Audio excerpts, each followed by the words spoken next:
لیکن میں یہ بھی جانتا تھا میں صبح کا گیا رات کو آتا ہوں، ایسے میں بھلا سمن کی کیا مدد کر سکتا تھا سوائے کڑنے کے۔ اور اب تو معاملات اس نہج پر آ چکے تھے کہ میری جاب بھی چھوٹ گئی۔ گھر میں اگر اس بات کی میرے بھائی کی بیوی کو بھنک بھی پڑ جاتی تو وہ سمن کا جینا حرام کر دیتی۔ ویسے بھی وہ گھر کے خرچے کے معاملے میں تھوڑا تھوڑا سا سمن کو تنگ کرنا شروع ہو گئی تھی۔ وہ سمن سے کہتی رہتی کہ تم بھی کچن کے خرچے میں یاسر سے پیسے لے کر حصہ ڈالو، سارا خرچہ میرا خامن کرتا ہے، آخر کب تک وہ یہ بوجھ پورے گھر کا اٹھائے گا۔ سمن بھی کئی بار مجھ سے اس بارے میں بات کر چکی تھی، لیکن مجھے سمجھ نہیں آتا تھا کہ میری اتنی قلیل تنخواہ میں امی ابو کی میڈیسن سے لے کر گھر کے بجلی گیس کے بل دینے تک جو مجھ سے ہو سکتا ہے وہ میں کر رہا ہوں، لیکن وہ رابعہ بھابھی کو نظر نہیں آتا تھا۔ حالانکہ میرے چھوٹے بھائی نے ان اخراجات کی مد میں کبھی بھی اپنا حصہ نہیں ڈالا تھا، اور نہ ہی میں نے کبھی امی ابو کے میڈیسن کے حوالے سے اپنے چھوٹے بھائی سے کبھی 1 روپیہ بھی مانگا۔ حالانکہ امی ابو کے میڈیسن انتہائی مہنگے داموں آتی تھی، کئی بار تو یہ میڈیسن اور بجلی گیس کے بل دینے کے بعد میرے پاس 1 ٹکا بھی نہ بچتا، لیکن میں نے کبھی بھی شکوہ نہیں کیا۔ لیکن رابعہ بھابھی اٹھتے بیٹھتے اب کچن کے اخراجات کے حوالے سے بھی باتیں بنانے لگی تھی، تو مجھے اب صحیح معنوں میں پریشانی لاحق ہونے لگی۔ میری چونکہ کچی نوکری تھی، اس لیے میں اب ہر وقت ڈرا سہما رہتا کہ کہیں میری نوکری نہ چلی جائے۔ میں پہلے سے بھی زیادہ محنت سے کام کرتا، لیکن شاید میں اپنے ساتھ بد نصیبی لے کر پیدا ہوا تھا کہ میرے ہاتھ میں پیسہ نہیں تھا۔ میں نے جہاں پر بھی جم کر نوکری کرنے کی کوشش کی، زیادہ سے زیادہ 1-2 سال ہی وہاں نکال پایا، اور پھر مجھے وہاں سے نکال دیا جاتا۔ سمجھ نہیں آتی تھی کہ میرے ساتھ مالکان ایسا کیوں کرتے ہیں، حالانکہ میں محنتی آدمی تھا، اور اب تو سرے سے میری جاب ایک بار پھر سے ختم ہو گئی، اور نئی جاب نہ جانے کب ملے۔ ایسے میں اگر رابعہ بھابھی کو پتہ چل گیا تو وہ تو ہم دونوں میاں بیوی کا جینا ہی حرام کر دیں گے۔ میں اپنی ہی سوچوں میں ڈوبا ہوا تھا، اور مجھے پتا ہی نہیں چلا کہ سمن کب سے میرے قریب آ کر بیٹھی ہوئی ہے اور مجھے انتہائی غور سے دیکھ رہی ہے۔ اچانک احساس ہونے پر میں نے پلٹ کر سمن کو دیکھا تو اس کے چہرے پر تفکرات کے سائے دیکھ کر میرا دل ڈوبنے لگا کہ اسی پل سمن نے میرا ہاتھ اپنے ہاتھ میں لے کر مجھ سے دھیرے سے پوچھا، آپ کے دل میں جو بات بھی ہے آپ مجھے کہہ سکتے ہیں، ہو سکتا ہے کہ میں آپ کی کوئی مدد کر سکوں۔ جانے کیوں اس کی بات سن کر مجھے ایک حوصلہ سا ہو گیا، تو میں نے آہستہ سے کہا، سمن، جو بات میں تمہیں بتانے جا رہا ہوں اسے حوصلے سے سننا۔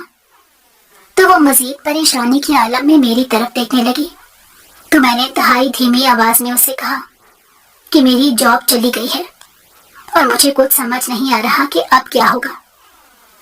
تو اس نے مجھ سے انتہائی آرام سے پوچھا، بس اتنی سی بات ہے یا اس کے علاوہ بھی کوئی بات ہے؟ تو میں اس کی بات سن کر حیران رہ گیا کہ وہ اس بات کو اتنا نارمل کیسے لے سکتی ہے۔ میں نے اس سے کہا کہ یہ تمہیں اتنی سی بات لگ رہی ہے، شاید تمہیں اندازہ نہیں کہ میں تمہیں کیا کہہ رہا ہوں۔ تو وہ رسان سے بولی، آپ نے جو کہا وہ میں نے سمجھ لیا ہے، لیکن یہ ایسی بات تو نہیں کہ آپ اس پر فکر مند ہو جائیں۔ آپ آخر جاب کر ہی کیوں رہے ہیں؟ آپ اپنا کاروبار کیوں نہیں کرتے؟ کاروبار میں برکت ہوتی ہے۔ آپ کو کتنی بار کہہ چکی ہوں لیکن آپ مانتے ہی نہیں۔ سمن، تم بہت عجیب باتیں کرتی ہو، کاروبار کے لیے پیسہ چاہیے۔ تو وہ اٹھی اور اس نے اپنا تمام زیور اور جمع پونجی لا کر میری گود میں ڈال دی اور کہا کہ آپ کاروبار شروع کریں۔ آپ کے دوست نے کئی بار آپ کو پارٹنرشپ پر کاروبار کرنے کا کہا ہے، لہٰذا آپ اس کے ساتھ مل کر پارٹنرشپ کر لیں۔ تو میں نے سمن کے کہنے پر اپنے ایک انتہائی قریبی دوست کے ساتھ پارٹنرشپ کر لی، اور اللہ کا کرنا ایسا ہوا کہ ہمارا کاروبار چل نکلا اور ہمیں ٹھیک ٹھاک منافع ہونے لگا۔ میں بہت خوش تھا کہ سمن نے مجھے ایک انتہائی قیمتی مشورے سے نوازا، اور آج اسی مشورے کی بدولت میں اچھا کما رہا ہوں۔ لیکن میری خوشی چند دن ہی مجھے نصیب ہوئی، اور میرا وہ دوست مجھے دھوکہ دے کر سارا مال ہڑپ کر کے بیرون ملک بھاگ گیا۔ یہ اتنا بڑا صدمہ تھا کہ میں بیمار ہو کر بستر کے ساتھ لگ گیا۔ ہمارے گھر کے حالات اور رویے میری اور میری بیوی کے لیے بد سے بدترین ہو گئے، تو سمن نے مجھے کہا کہ مجھے نوکری کی اجازت دے، کیونکہ اس طرح ہاتھ پر ہاتھ رکھ کر گزارا نہیں ہو سکتا۔ تو میں نے اسے اجازت دے دی۔ اس کا آفس ٹائم 5 بجے تک تھا۔ جاب کے شروع میں تو وہ 6 بجے تک آ جاتی تھی، لیکن پھر آہستہ آہستہ وہ لیٹ گھر آنے لگی۔ میں اگر پوچھتا تو کہتی کہ کام کی زیادتی ہے، اس لیے اسے آفس میں دیر تک ٹھہرنا پڑتا ہے، تو میں چپ کر جاتا۔ لیکن ایک دن جب وہ گھر لوٹی تو اس کا حلیہ اتنا عجیب تھا کہ اسے دیکھ کر مجھے اس پر شک سا پیدا ہوا۔ اس کے بال بکھرے بکھرے اور اس کے کپڑوں کی استری ٹوٹی ہوئی تھی۔ ایسا لگتا تھا جیسے وہ آفس کام کرنے نہیں بلکہ لیٹنے گئی ہے، اور لیٹتے سمے کپڑوں کی جو حالت ہو جاتی ہے ویسے ہی حالت اس کے لباس کی تھی، جسے دیکھ کر میں نے اس سے پوچھا کہ وہ کس جگہ کام کرتی ہے، لیکن اس نے مجھے نہیں بتایا، تو میرا شک اب یقین میں بدلنے لگا۔ میں نے اپنی بیماری کی حالت کو پس پش ڈال کر اس کا پیچھا کرنے کا سوچا، اور ایک دن ہمت کر کے اس کے آفس کے نکلتے ہی میں بھی اس کے پیچھے نکل کھڑا ہوا، تو یہ دیکھ کر مجھ پر آسمان ٹوٹ پڑا کہ وہ روزانہ میرے ہی دوست کے گھر پر جا رہی ہے۔ یہ وہی دوست تھا جس نے مجھ سے فراڈ کیا تھا اور سارا پیسہ لے کر باہر چلا گیا۔ آخر وہ اس کے گھر کیوں جاتی ہے جبکہ وہ تو اب اس گھر میں رہتا بھی نہیں؟ میں ششوپن میں مبتلا ہو گیا۔ جو ہی اس گھر میں داخل ہوئی تو میں اس کے پیچھے ہو لیا، اور جب وہ ڈرائنگ روم میں داخل ہوئی تو یہ دیکھ کر میں ہکا بکا رہ گیا کہ سامنے میرا دوست بیٹھا تھا۔ گویا میں نے سمن کو رنگے ہاتھوں پکڑ لیا۔ وہ اس قدر گر سکتی ہے میں نے یہ تصور بھی نہیں کیا تھا۔ مجھے شدید جذباتی دھچکا لگا، یہ جان کر کے سمن نے بھی مجھ سے فراڈ کیا ہے۔ اس سے پہلے کہ وہ دونوں آپس میں بات کرتے میں زور سے چیخا، سمن، تم میرے اس فراڈی دوست کے پاس کیا کر رہی ہو؟ گویا تم میرے امیر دوست کے ساتھ مل کر مجھے چیٹ کر رہی ہو۔ میری آواز پر سمن تیزی سے پلٹی اور اس کے چہرے کا رنگ فک ہو گیا۔ اس سے پہلے کہ وہ کچھ بولتی میرا فراڈی دوست سلیم ایک دم بول پڑا، یاسر، اپنی وفادار بیوی کو اتنی بڑی گالی مت دو۔ میں حیران ہوں کہ تم سے ساری دولت چھیننے کے بعد بھی یہ لڑکی میرے دام میں نہیں پھنسی۔ میں اسے دل و جان سے چاہتا تھا، لیکن اس کی شادی تم سے ہو گئی، تو میں نے ایک بہت بڑا پلان بنایا کہ تم جہاں پر بھی نوکری کرتے میں تمہیں وہاں سے نکلوا دیتا اور تمہیں کاروبار پر اکسانے لگا۔ میں جانتا تھا کہ سمن تمہاری مدد کرے گی، اور ایسا ہی ہوا۔ لہٰذا میں نے جان بوجھ کر کاروبار میں تمہیں دھوکہ دیا کہ جب وہ تمہیں مکمل کنگال دیکھے گی تو میرے پاس لوٹ آئے گی۔ لیکن تم جانتے ہو کہ میرے پاس اتنی دولت ہونے کے باوجود اس نے مجھے ٹھکرا دیا۔ یہ لڑکی آفس جانے سے پہلے میرے پاس آ کر مجھے خوب باتیں سناتی ہے کہ یاسر کا پیسہ اسے واپس کر دو اور اس گیم کو ختم کر دو، کیونکہ میں مر تو سکتی ہوں لیکن یاسر کو نہیں چھوڑ سکتی۔ اور میرے دوست، میں نے آج یہ فیصلہ کیا تھا کہ میں تمہیں تمہارا پیسہ لوٹا دوں گا، کیونکہ میں ایک وفادار عورت کو توڑ نہیں پایا۔ یہ لو، اس کاروبار کے تمام ڈاکومنٹس اور پیسہ، اس پر صرف اور صرف تمہارا حق ہے۔